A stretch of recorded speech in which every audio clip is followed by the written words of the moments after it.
አስቀድመው ለወረራና ለዝርፊያ ይመጡ የነበሩ የሩቅ ምስራቅ ሰዎችን በታላቅ ስጦታ ቤተልሔም ድረስ ምን አመጣቸው? በየዓመቱ የልደት በዓል በመጣ ቁጥር ከሚነሱ ሰዎች መካከልም ናቸው ሰብአ ሰገል። እነዚህ ሰብአ ሰገል ማን ናቸው? ከየትስ መጡ? ሀገራቸው የት ነው? ስንትስ ናቸው? በዛሬ ቪዲዮ የሰብአ ሰገል ታሪክን በሚመለከት ዲያቆን ዳንኤል ክብረት በአንድ ወቅት ጽፎት የነበረውን የህትመት ውጤት እናቀርባለን። እስከ ቪዲዮ መጨረሻ ድረስ አብራችሁን ቆዩ።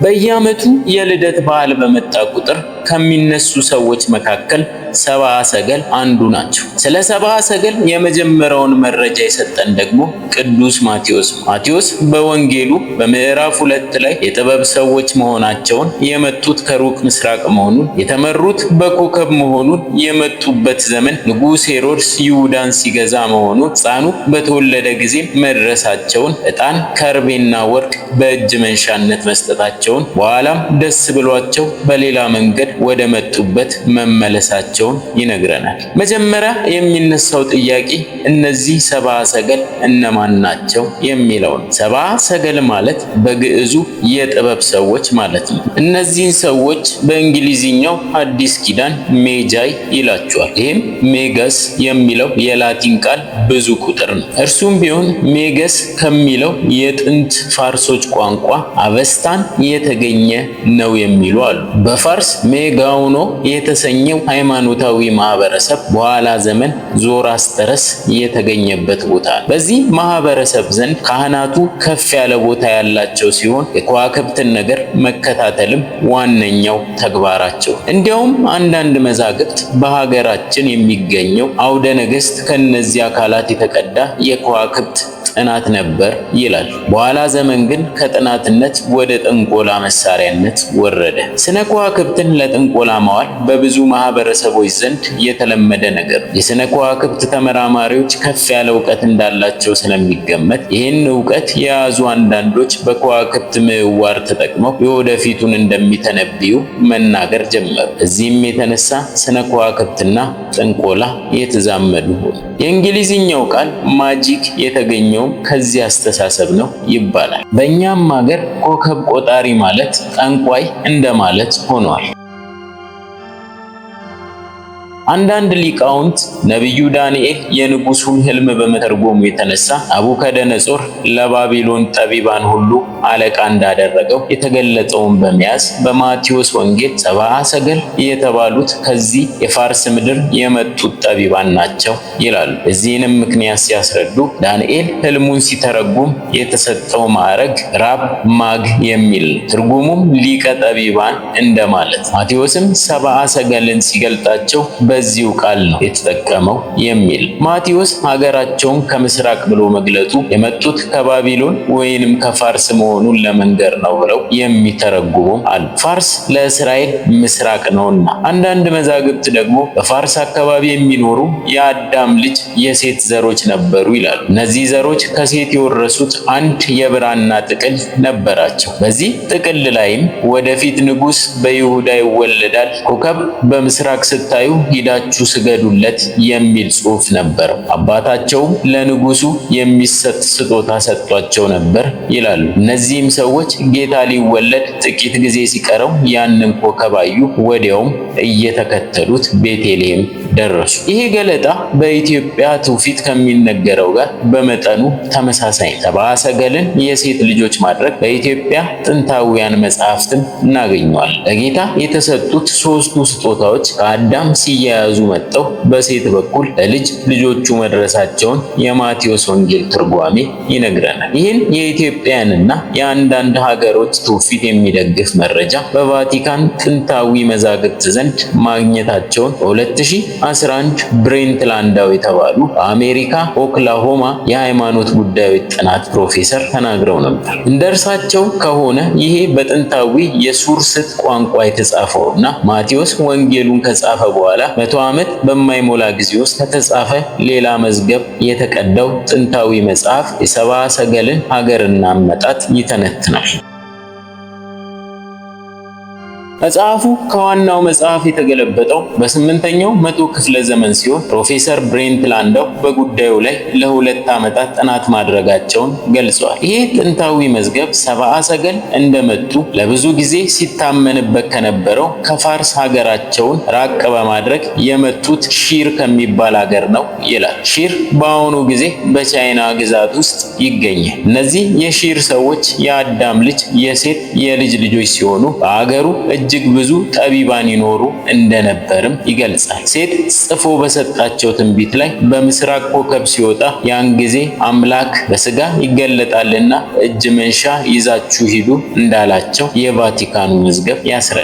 ይህንን በተመለከተ የኢትዮጵያው ትውፊት መነሻውን ከሴት ያደርግና በሴም በኩል አድርጎ በፋርስ ስለሚኖሩ ፈላስፋ ማህበረሰብ ትንቢቱ መድረሱን ያትታል። በዚያም ዘረደሼት የሚባል ፈላስፋ መነሳቱን እርሱም ከምንጭ ዳር ሲፈላሰፍ ድንግል በሰሌዳ ኮከብ ተስላ ሕፃን ታቅፋ አየ ይላል። ይህንንም በሰሌዳ ቀርጾ ለልጆቹ ሰጣቸው። እንዲህም አላቸው፣ ይህንን ኮከብ በሰማይ ስታዩ ሰማያዊ ንጉሥ ይወለዳልና ሄዳችሁ ስገዱ፣ ይህንንም እጅ መንሻ ስጡ። እነርሱም ዘመኑ ሲደርስ ኮከቡ ሲወጣ መጡ። በሌሎች ትውፊቶች ደግሞ እነዚህ ሰዎች ፋርስና አረብን ተካፍለው ይገዙ የነበሩ ነገስታት እንጂ የፋርስ ሰዎች አይደሉም የሚላል። ብዙ ጊዜ ፋርስና አረብ ከምስራቅም ከምዕራብም ያሸነፈ የሚገዛቸው አካባቢዎች ስለነበሩ ኢትዮጵያን፣ ግሪኮች፣ ሮማውያን፣ ግብጾች እየተፈራረቁም አሸንፈው ገዝተዋቸዋል። በዚያን ዘመንም ኮከብን መመልከትና ኮከብን ማጥናት የኃያላን ነገስታት ሁሉ ጠባይ በመሆኑ የሥነ ከዋክብት ተመራማሪዎችም ሆኑ ኮከብ ቆጣሪዎች በየቤተ መንግስቱ ይኖሩ ነበር። በናቡከደነጾርም ሆነ በፈርዖን ቤተ መንግስት ኮከብ ቆጣሪዎችን የምናያቸው በዚህ ምክንያት። በሌላ በኩል ደግሞ እነዚህ ሰዎች በሚያውቁት ኮከብ ለመምራት እንጂ የመራቸው ኮከብ ሳይሆን መልአክ መሆኑን መተርጉማን ይናገራሉ። እዚህም የሚያቀርቡት ማስረጃ በመጀመሪያ ኮከብ በቀን ሊታይ አይችልም፣ በመቀጠልም ዝቅ ብሎ እነርሱ ሊያዩት በሚችሉት ደረጃም አይጓዝም የሚለው ነው። አንዳንድ ሊቃውንትም ይሄ ኮከብ በመንገድ እየመራቸው ከተማ ሲገቡ ግን ይሰወራቸው ነበር ይላል። በመሆኑም ሰብአ ሰገል ከተለያዩ ሀገሮች የመጡ ነገስታት ናቸው እንጂ የፋርስ ብቻ አይደሉም የሚሉ መዛግብት አሉ። የግብጽ፣ የሶሪያ፣ የአርመንና አንዳንድ የሀገራችን መጽሐፍትም ይህንን ይደግፋሉ። በሌላ በኩል ብዙ ጊዜ በልዩ ልዩ ስዕሎች ሲገለጹ የሰብአ ሰገል ቁጥር 3 ነው። ይህም ከሰጡት ስጦታ በመነሳት የተወሰደ ነው። አንደኛው የኢትዮጵያ ትውፊት ሲነሱ 12 ሆነው መነሳታቸውን ገልጾ ኤፍራጥስ ወንዝ ጋር ሲደርሱ 9ኙ ወደ ሀገራቸው ተመልሰው 3ቱ መቀጠላቸውን ያስረዳል።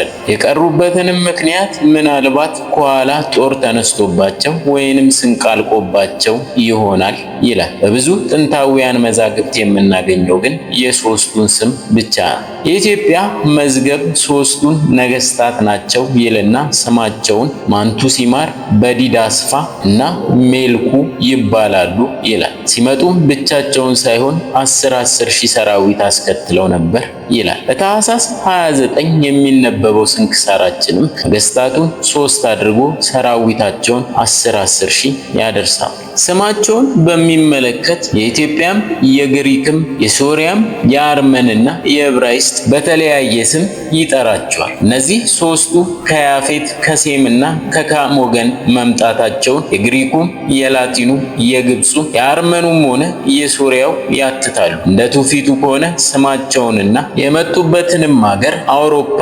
አፍሪካና እስያ በማለት ይመሰክራሉ። አንዳንድ ሊቃውንት እነዚህን አህጉር ወክለው የሄዱት ነገስታት ከየት ቦታ እንደመጡ መረጃ ለመስጠት ሞክረዋል። ከአውሮፓ የመጣው የሴልቲክ ዘር እንደሆነ፣ ከእስያ የሄደው ከፋርስ እንደሆነ፣ የአፍሪካው ደግሞ የኢትዮጵያ ንጉስ እንደሆነ ተገልጿል። ኢትዮጵያን መዛግብት በዚህ ጊዜ የነበረው የኢትዮጵያ ንጉስ ባዚም በመሆኑ የሄደው እርሱ ነው ይላሉ። ትርጓሜ ወንጌሉ ግን ከካም ነገድ መሆኑን እንጂ ኢትዮጵያዊ መሆኑን አይገልጽም። ከሶስቱ ነገስታት ወርቅን የአውሮፓው፣ ዕጣንን የኢትዮጵያው፣ ከርቤውን ደግሞ የእስያው መውሰዳቸው ይታመናል። ወርቅ ዘላለማዊ ንጉስ መሆኑን እንደሚያሳይ መጽሐፍት ያስረዳሉ። ከርቤ በአረብና በህንድ እጅግ የታወቀ ነው። እስራኤልም ያስገቡ የነበረው ከነዚህ ቦታዎች ከርቤ ለህመም መድኃኒትነትና የተሰበረን አካል ለመጠገን ይውል ነበር። ሰው ሲያርፍ ስጋው በከርቤ ይታሽም ነበር። ሰብአ ሰገል ከርቤ ሲያቀርቡ የተሰበረውን የሰውን ልጅ ለመጠገን የተለያዩትን ሰውና እግዚአብሔርን አንድ ለማድረግ ሞትን ትቀምሳለህ ማለታቸው ነው ይላሉ መተርጉማን። ዕጣን ደግሞ ለመካከለኛው ምስራቅ ይሄድ የነበረው ከኢትዮጵያ ነው። ዕጣን በካህናት እጅ ይቀርብ የነበረ መስዋዕት፣ አንተ ዘላለማዊ ካህን ሆነህ ሰውተህም ተሰውተህም ታድናለህ ለማለታቸው ዕጣንን አቅርበውለት። በዚህ የተነሳ በአውሮፓ ቤተ መቅደሶች በተሳሉ የሰብአ ሰገል ስዕሎች ውስጥ አንዱን ኢትዮጵያዊ አድርጎ መሳል የተለመደ ነው።